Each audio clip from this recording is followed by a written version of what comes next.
Hi, welcome back to this week's Just the Tip. My name is Corey with Meat and Potatoes Organizing, professional home organizers in the Twin Cities area of Minnesota. Today, I want to talk about fridge organization a little bit and just creating some zones. So, next time you need to do kind of a purge of your fridge, it's good to just take everything out and go through your expiration dates and figure out what you need, what you don't need. But then, when you're going to put everything back, here's kind of the tip.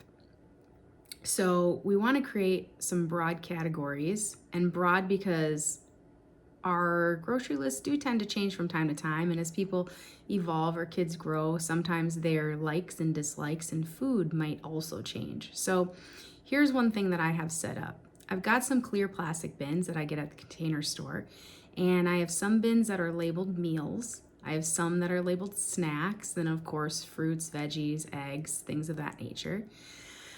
But I keep my categories pretty broad like that. So meals normally means that's maybe something we're gonna try and make for dinner this week. And I like to put, my meat that I'm defrosting or, some of the ingredients for some of those meals in there. That way, if myself or my husband or anyone else in my household is like, hey, what are we making for dinner? They kind of know, like, well, let's look in the meal bin and see what we got to put together.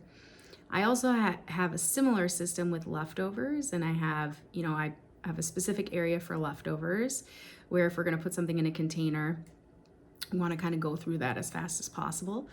So we've got kind of a section for meals to cook, a section for leftovers. We've got our breakfast items, which is for us, it's like yogurt, hard-boiled eggs, and I can't remember what else I have in there. But anyway, and then there's like a fresh fruit section, a fresh veggie section, and then the rest of it's kind of filled in with our drinks and, like milk and almond milk and juice and all that kind of stuff. But we definitely have very definitive sections, and I think it works really well when you have multiple people in your house because they know where to look. Oh yeah, also a section for like sandwiches, right? Like your cheese, your meat, all that kind of stuff. So if you haven't done a really awesome, pull out, purge, wipe down of your fridge lately, this is a great exercise to do. And then when you're putting things back, try to think about putting them back in broad categories and then maybe adding a few labels here or there.